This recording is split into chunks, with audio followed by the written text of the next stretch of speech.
Welcome back, everybody. I hope you are doing well to start this week. I am doing well myself and hoping to do even better this Monday with my top 5 MLB picks for these Monday games. Now, before we jump into this, if you are new to this channel, we will be always using Daily Grind Fantasy to make all of these picks, which is a positive EV betting tool. And guys, you need to be checking this out.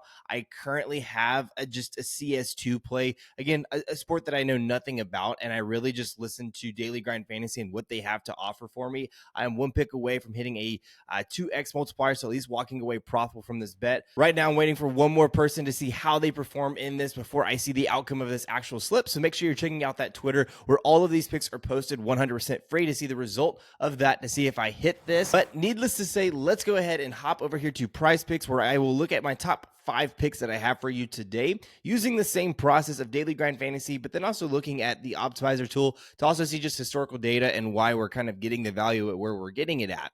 So the top one that I have here is Joe Ryan going under 7 pitcher strikeouts, JT Realmuto going over 1.5 hits plus runs plus RBIs, Joe Boyle under 5.5 pitcher strikeouts, Garrett Croce going over 5.5 pitcher strikeouts, and then Michael Ciani going over 0.5 total bases. So again, as I mentioned, let's take a look now at Daily Grind Fantasy and see what we are getting from these picks here. First one being that Joe Ryan going under 7 pitcher strikeouts. So if you look at Daily Grind Fantasy, we can see all of these picks here are listed within the top 5 or 6. The only one that was not was this Minnesota Twins versus Chicago White Sox. That's because you can't pair the starting pitcher of that with this. And we have 2 of those pitchers here with the White Sox and the Minnesota Twins starting pitchers here. So we had to go down one more, which is perfectly fine with us. But again, we can see all of the top 5 picks here, and that's really my thought process with all of this. We have a lot of pitcher props, which I love. So if you look here at the Joe Ryan one first, going under 7, we can see that every single sportsbook is offering this at 6.5, indicating that PrizePicks is likely off, but also giving us that opportunity to push just in case he does go over 6.5 and hits that 7. But that's giving us a 54.52% chance of hitting, which is really surprising, because if we look here at the optimizer tool, we can see here that really Joe Ryan is very dominant, right? His strikeouts per 9 is at 12 versus the Chicago White Sox team who he's faced before. But really on the 2024 season, he's sitting around 12 regardless at 11.93. Looking at that matchup versus the White Sox was his most recent matchup, where he went for 8. So really just clearing this by 1. But in 2 games, he hasn't hit this in 2 games, but he has hit this over in 2 games, and then pushed it in 1. Now, really looking at how many batters he faced versus this White Sox team, he had his second highest strikeout percentage, striking out 35% of the batters and only 23 batters faced. His other one, where he had the 12 versus Detroit, had 26, struck out 46 of the batters, so nearly struck out 50% of the batters that he's faced in those games. Now, looking at how they do versus Joe Ryan, there's not a lot of guys with a ton of opportunities. You can see at their at-bats. We have 4 or 5 guys who have faced him in double-digit times, striking out 40%, 18%, 10%. 0%, and then 15%. So he's not striking out a lot of these guys who's faced a ton, striking out a lot of the guys who's kind of new to. So I think that that's kind of where the books are leaning, is that the more that these guys get used to Joe Ryan, the less likely that they are to strike out. And that's kind of where they have him for today.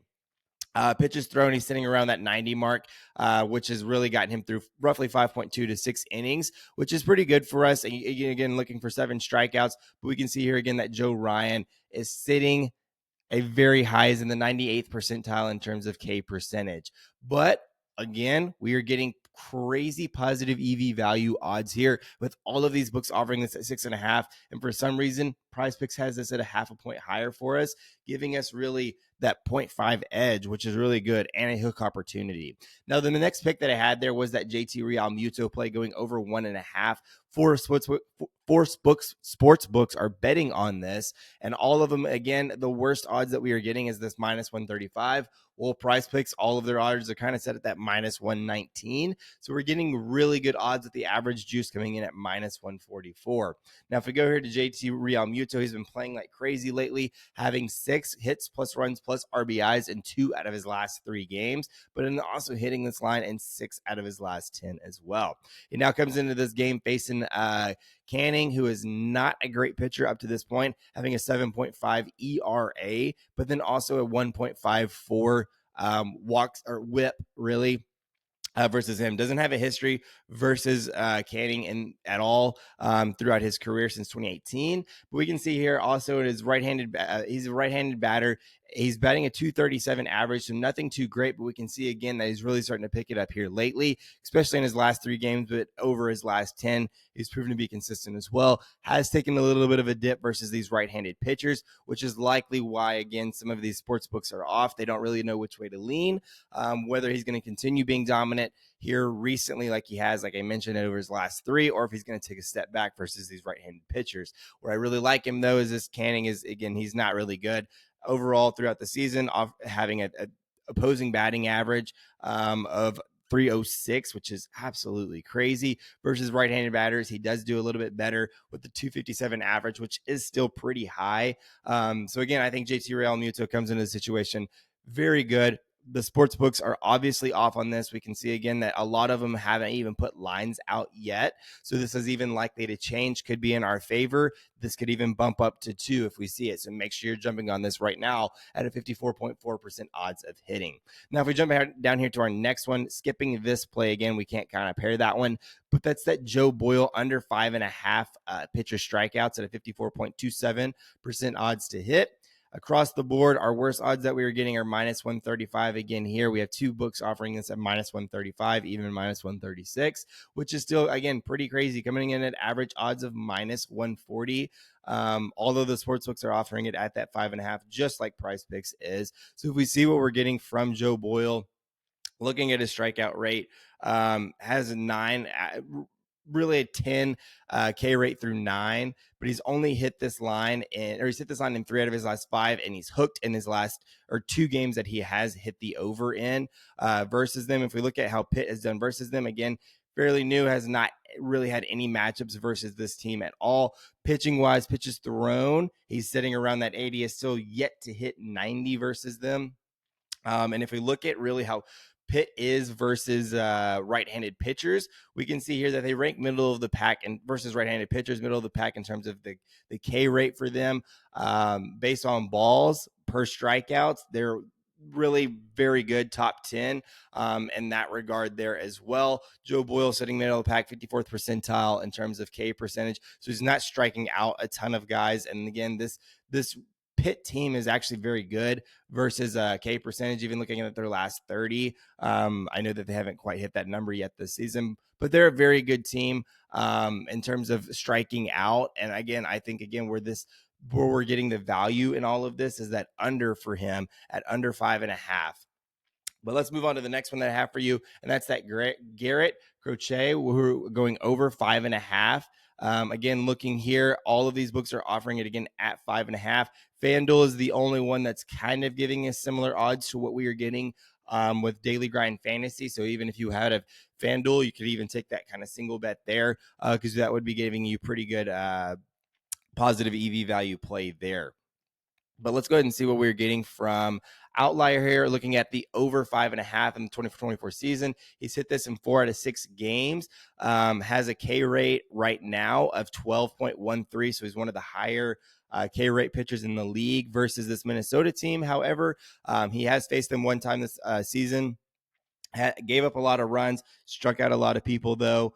So if we see here that game versus Minnesota, their last game, he had 6. So struck out 21% of the batters that he faced, 87 pitches, did not play a lot in that game, only 4 innings, hasn't necessarily been pitching great here recently, has had under 5 innings of play in 3 straight games.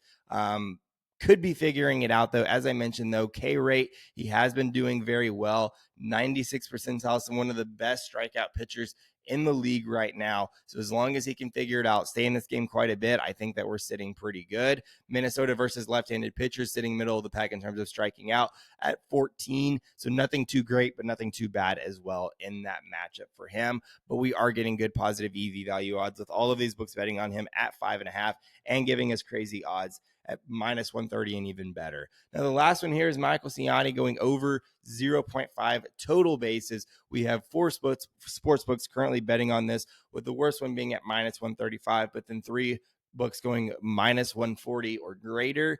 So if we look at Michael Ciani and what we are getting from him, he hasn't, he's not the best hitter in the league, but they really like this matchup for him versus Kenta Maeda, who in this, again, not very great with a 1.37 whip, 5.96 ERA.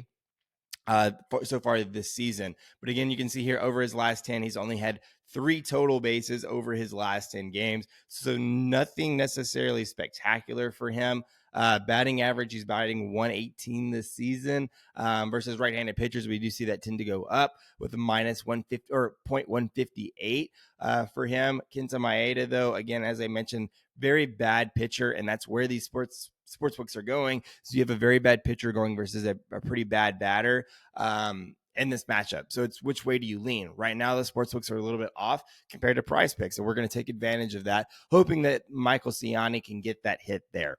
But anyways, guys, these are my top 5 picks that I have for you for the NBA. As I mentioned earlier, make sure you're checking out that X profile where all these picks are posted 100% free. See the outcome of that CS2 play, because again, I know nothing about CS2 and really any of the esports out there, but I do take value where I can find it, and that is absolutely what I did today. Make sure you're also subscribing to this channel, hitting that notification bell, and getting notified anytime these videos are dropping, because they are coming out daily. Anyways, though, best of luck to y'all, and I will see y'all tomorrow.